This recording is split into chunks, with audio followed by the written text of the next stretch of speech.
भूत या प्रेत के बारे में आपने बहुत से लोगों के बहुत से किस्से सुने होंगे, लेकिन देखा किसी ने नहीं होगा। हालांकि कई लोग यह दावा करते हैं कि हमने भूत देखा है या हमारा भूतों से सामना हुआ है। यह भी देखने में आया है कि किसी के शरीर में कोई भूत समा जाता है, जिसे प्रेत बाधा से ग्रस्त व्यक्ति कहते हैं। इस प्रस्तुति में हम आपको भूत, प्रेत व आत्माओं के बारे में कुछ रोचक और चौंकाने वाली बातें बताएंगे। वीडियो शुरू करने से पहले अगर आप हमारे चैनल पर पहली बार आए हैं तो सब्सक्राइब अवश्य करें और वीडियो को अंत तक जरूर देखें। विलंब न करते हुए आरंभ करते हैं।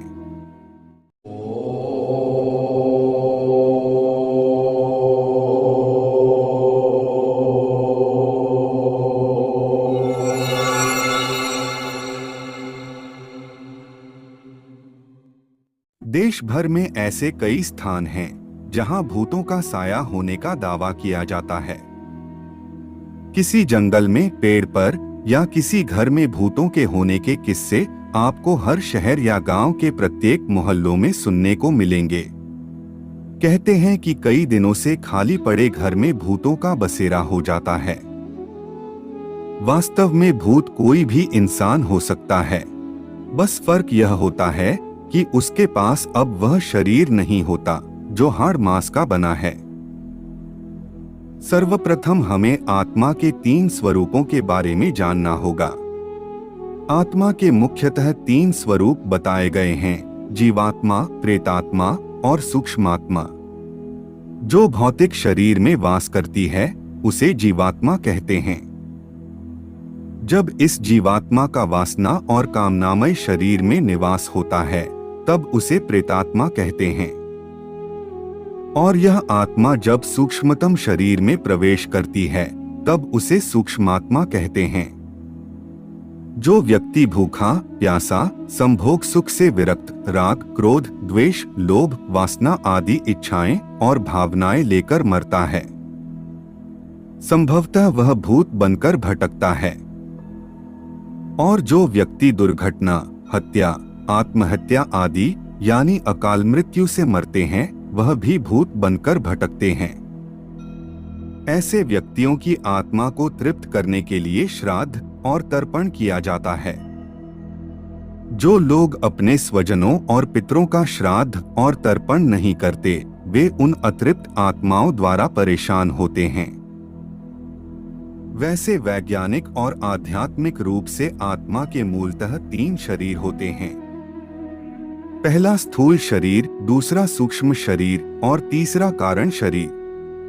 स्थूल शरीर की प्राकृतिक आयु 120 वर्ष है, जबकि सूक्ष्म शरीर की आयु करोड़ों वर्ष होती है और आत्मा का कारण शरीर अजर अमर रहता है।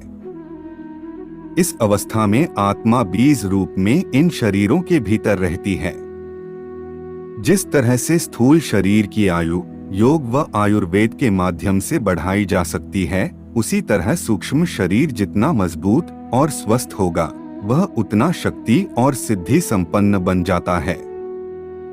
अब अगर भूत लगने की बात करें तो भूत किन किन परिस्थितियों और किन लोगों को लगता है यह हम अब जानेंगे। धर्म के नियम अनुसार जो लोग एकादशी, प्रदोष, अमावस्या, पूर्णिमा और पवित्रता को नहीं मानते, जो ईश्वर, देवता और गुरु का अपमान करते हैं और जो पाप कर्म जैसे शराब, मांस, संभोग आदि में ही रत रहते हैं, ऐसे लोग सरलता से भूतों के चंगुल में फंस सकते हैं। कुछ लोगों को पता ही नहीं चल पाता कि हम पर शासन करने वाला कोई भूत है।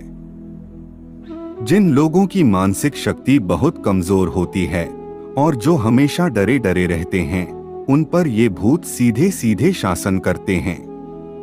हिंदू धर्म अनुसार किसी भी प्रकार का धार्मिक और मांगलिक कार्य रात्रि में नहीं किया जाता।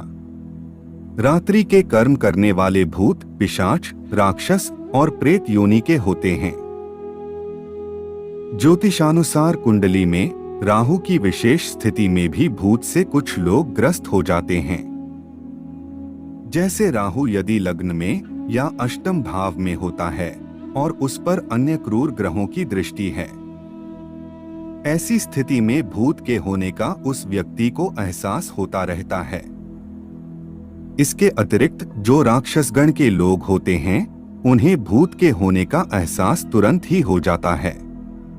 भूतादि से पीड़ित व्यक्ति की पहचान उसके स्वभाव एवं क्रिया में आए बदलाव से की जाती है।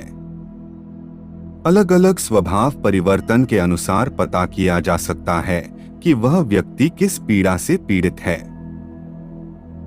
भूत पीड़ा। यदि किसी व्यक्ति को भूत लग गया है तो वह पागल की तरह बात करने लगता है। उसे गुस्सा अधिक आता है। उसकी आंखें लाल हो जाती हैं और देह में सदा कंपन बना रहता है। पिशाच पीड़ा। पिशाच प्रभावित व्यक्ति सदा खराब कर्म करता है, जैसे नग्न हो जाना, नाली का पानी पीना, दूषित भोजन करना और कटु वचन कहना आदि। वह सदा गंदा रहता है और उसकी देह से बदबू आती है। वह एकांत चाहता है। प्रेत पीड़ा। प्रेत से पीड़ित व्यक्ति चिल्लाता और इधर उधर भागता रहता है। वह किसी का कहना नहीं सुनता। वह हर समय बुरा बोलता रहता है।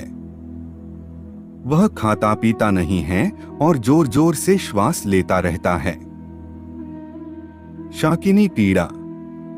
शाकिनी से ज्यादातर महिलाएं ही पीड़ित रहती हैं। ऐसी महिला को पूरे बदन में दर्द बना रहता है और उसकी आंखों में भी दर्द रहता है। वह अक्सर बेहोश भी हो जाती है। कांपते रहना, रोना और चीखना चिल्लाना उसकी आदत बन जाती है।